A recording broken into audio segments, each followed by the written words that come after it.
The morning sun filtered through the towering glass windows of Cartier's flagship store on Fifth Avenue, casting long shadows across the polished marble floors. The store had just opened its doors, and the familiar symphony of luxury retail was beginning its daily performance. The soft click of heels against stone, the quiet murmur of consultations, and the delicate ting of display cases being unlocked. Rebecca Hartley stood behind the watch counter, her perfectly manicured fingers adjusting the already immaculate display.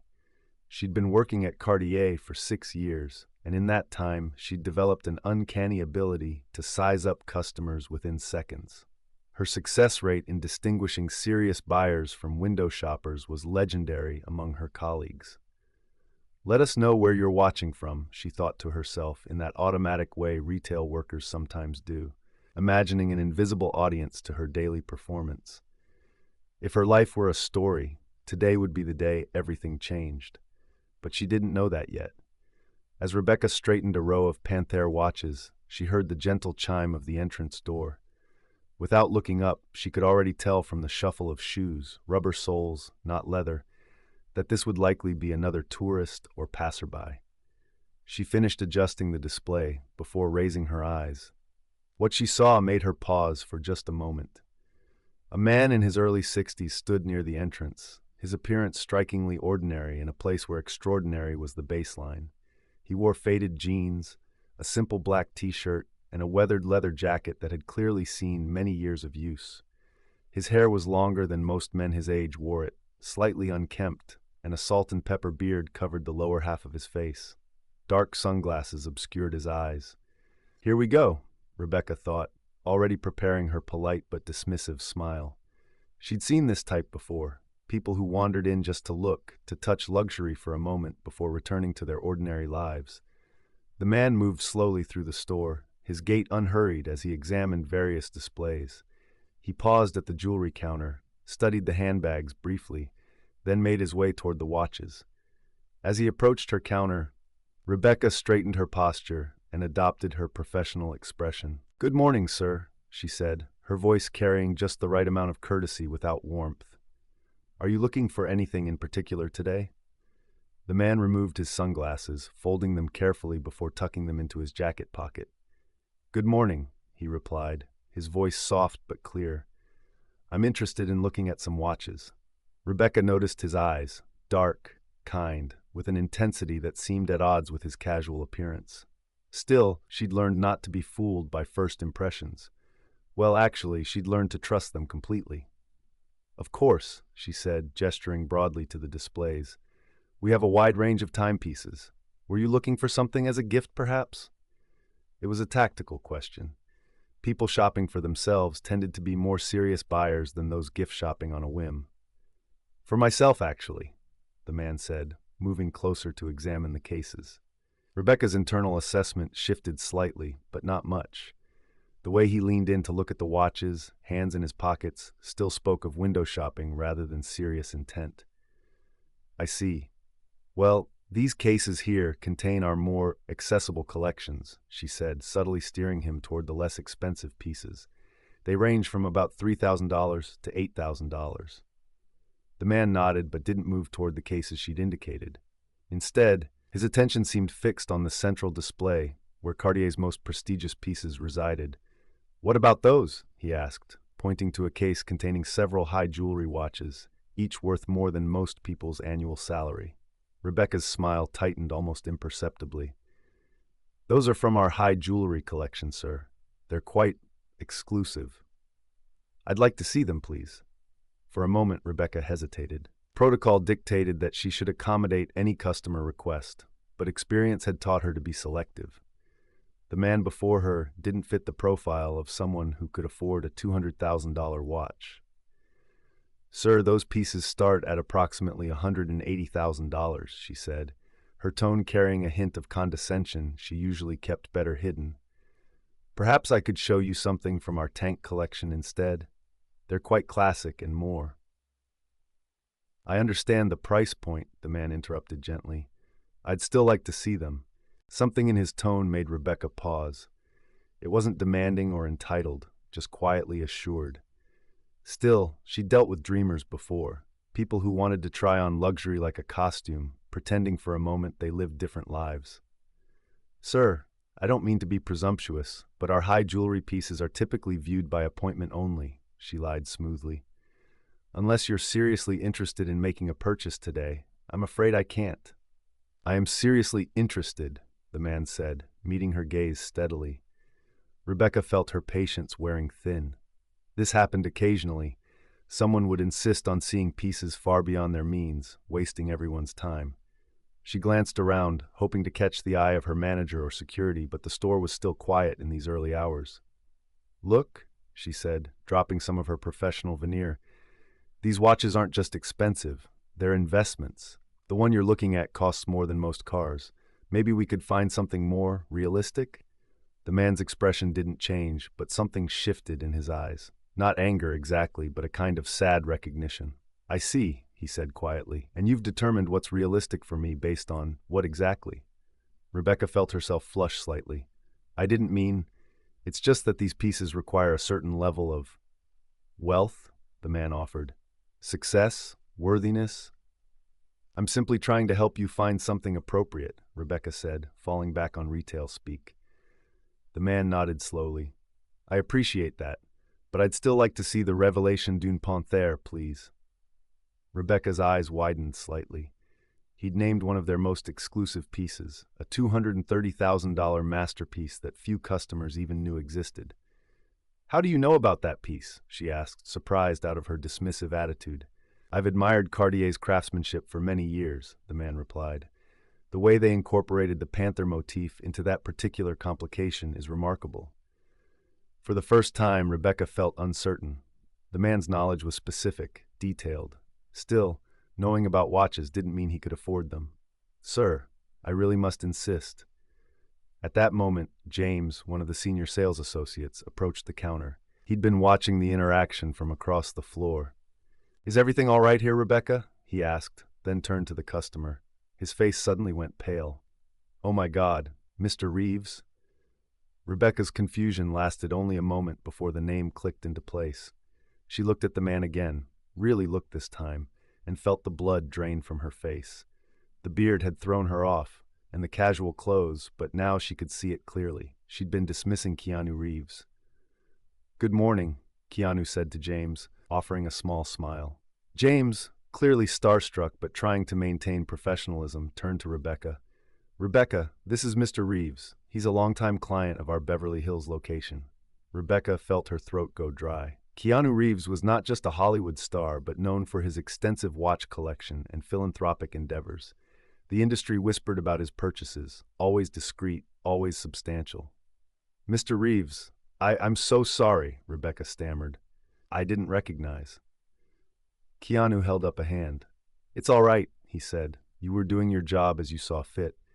But Rebecca could hear what he wasn't saying, that she judged him, dismissed him, tried to steer him away based solely on his appearance. James quickly took over. Mr. Reeves, would you like to see the Révélation d'une Panthère? I'd be happy to show it to you.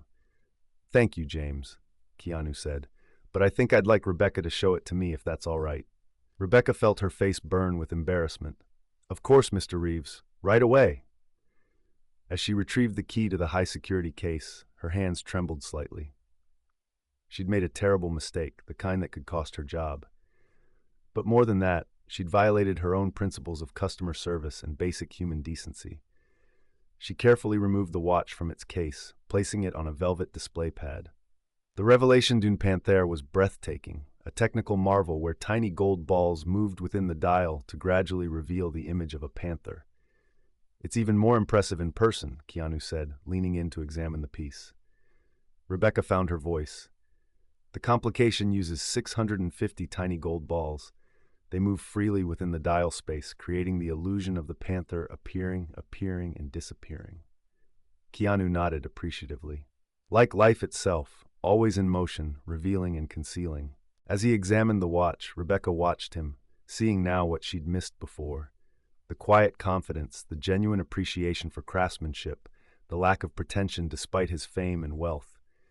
Mr. Reeves, she said quietly, I want to apologize. My behavior was inexcusable. He looked up from the watch, meeting her eyes. We all make judgments, he said.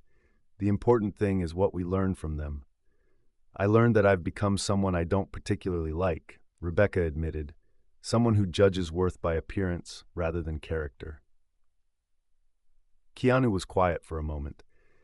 You know, I've been thinking a lot lately about how we measure value. Society tells us it's about what we wear, what we own, what we've achieved. But I've found that the most valuable things in life are usually the ones you can't put a price tag on.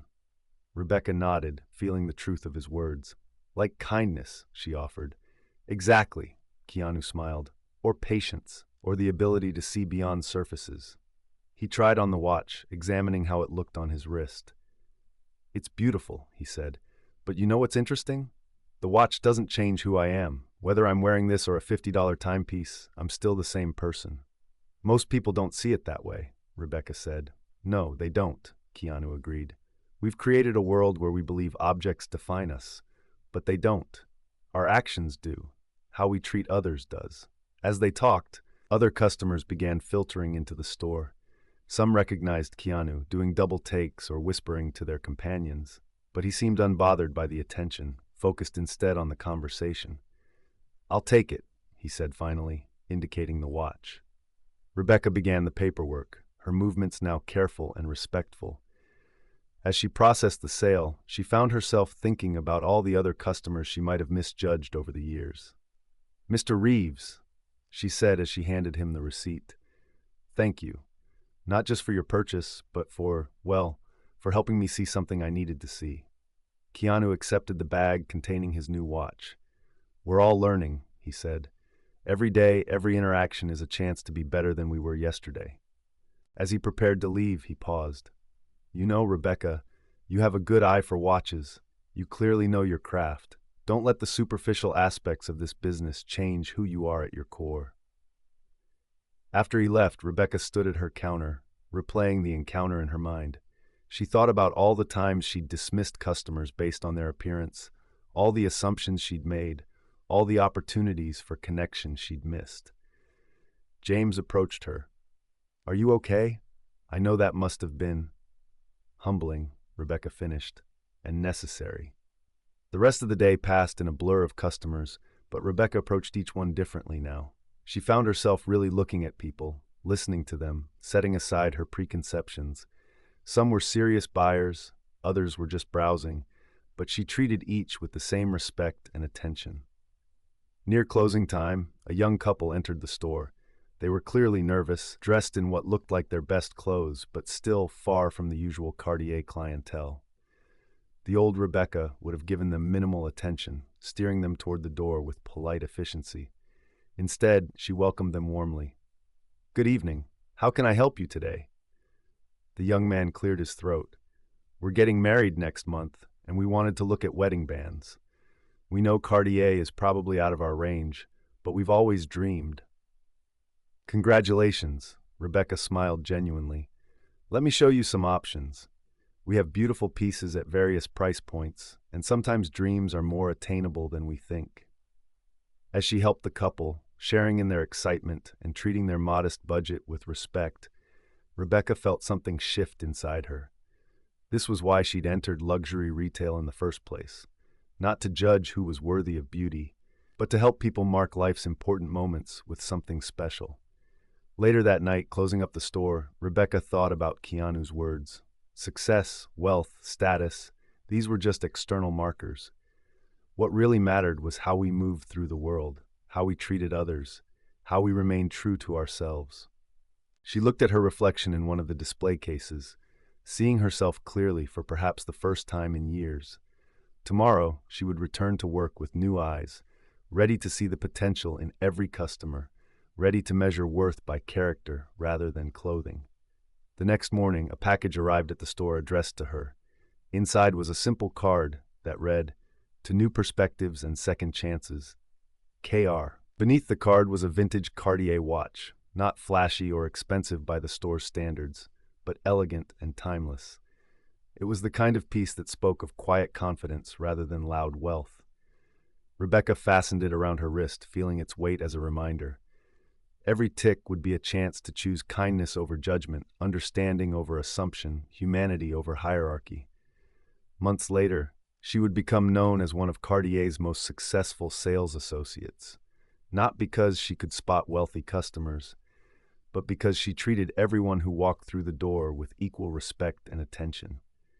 Her sales numbers soared, but more importantly, her customer satisfaction ratings were unprecedented. She often thought back to that morning with Keanu Reeves, to the moment when her assumptions were shattered and rebuilt into something better. It had been more than just an embarrassing mistake. It had been a wake-up call, a reminder that true luxury isn't about price tags or exclusivity, but about the quality of our interactions and the depth of our character. The watch he bought that day was worth $250,000.